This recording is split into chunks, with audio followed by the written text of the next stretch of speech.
आपने सुंदरकांड पढ़ा होगा।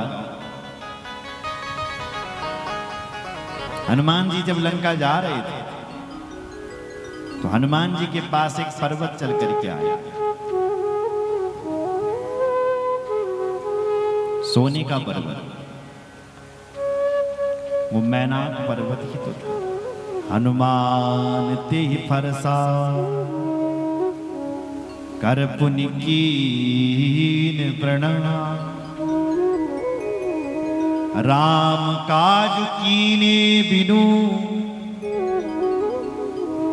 मोहि कहाँ बिसराम।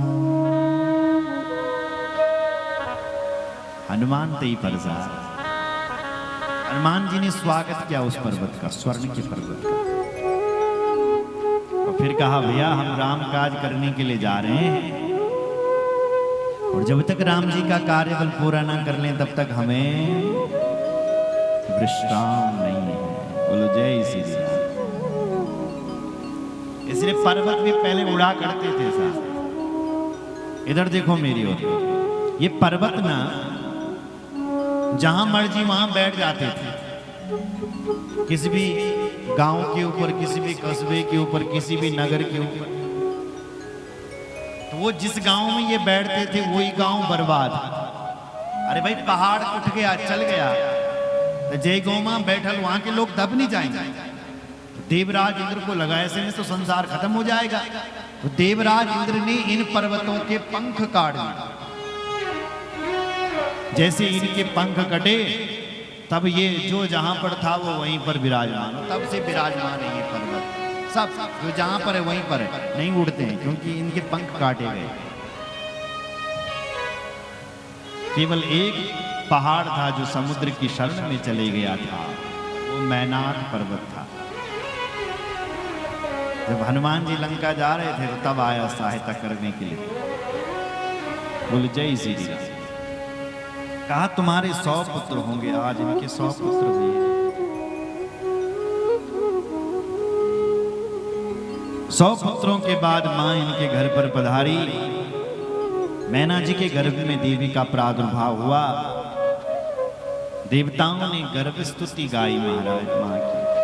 दुर्गे जय जय प्राज्ञी जगदम्बा महेश्वरी सत्यव्रती सत्यपरी त्रिशक्ति सत्यरूपिणी सत्यस्ति सत्य सुप्रीति सत्ययोनि च सत्यता सत्य सत्य सत्यनेत्री प्रसन्ना शरणं चति। सत्य सत्य कहकर के वंदन किया और जब गर्भ स्तुति करके चले गए तो मां के प्राकट्य का सुंदर समय आ गया। चैत्र का महीना आ गया, नवमी तिथि आ गई, मृगशिरा नक्षत्र आ गया, मध्यरात्रि 12 बजे का समय हो गया और 12 बजे रात हिमाचल जी के यहाँ तस्मिन् वसरे देवी पूर्व शक्ति शिवा सती अर्धरात्रि समुत्पन्ना गंगे व शशि मंडला। अर्धरात्रि में मां भगवती पार्वती हिमाचल जी के घर पर प्रकट हो गई है। बोलो जगदम्बा मैया की जय। सारी विधि सिद्धियां विवाह मां के साथ में प्रकट हो गई। जय जयकार गाने लगे, मंगल गीत गाने लगे, मां के नामकरण संस्कार होने लगे। कछु दिन उत्सव में बीते और एक दिन देवऋषि नारद जी आए जिन्होंने मां का नाम दिया और हिमाचल जी ने नारद जी का स्वागत किया। आओ आओ देवऋषि नारद, सुस्वागतम सुस्वागतम, आपका स्वागत।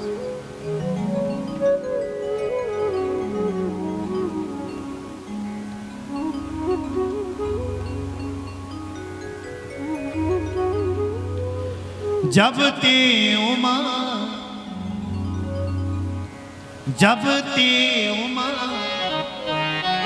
शैल गृह जाई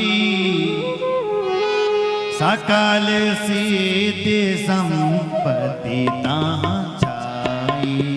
सकल सिद्धि संपत्ति ताहाँ छाई।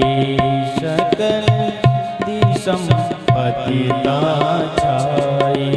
सकल सिद्धि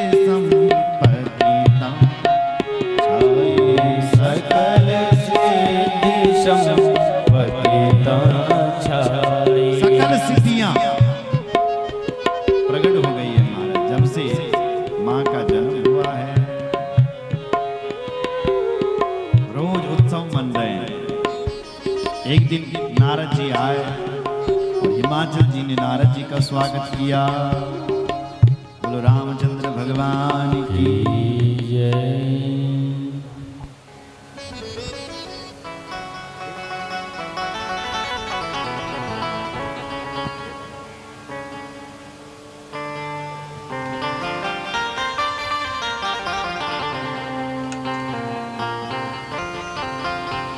हिमाचल जी कहते हैं कि आज हमारा घर पर ब्राह्मण है या ब्राह्मण के चरण पड़ने से हमारा घर तीर्थ हो गया है, क्योंकि नारद जी के चरण पड़ गए। निज सौभाग्य बहुत गिरिवरना, निज सौभाग्य बहुत गिरिवरना, निज सौभाग्य बहुत गिरिवरना। सुता बोले मैले मुनि चरना, सुता बोले मैले मुनि चरना, सुता बोले मैले मुनि चरना।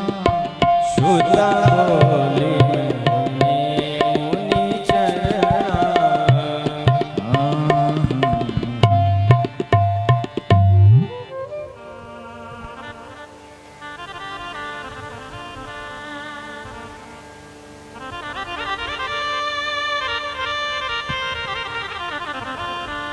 शैलराज बड़ आदर कीना, पद पखार बद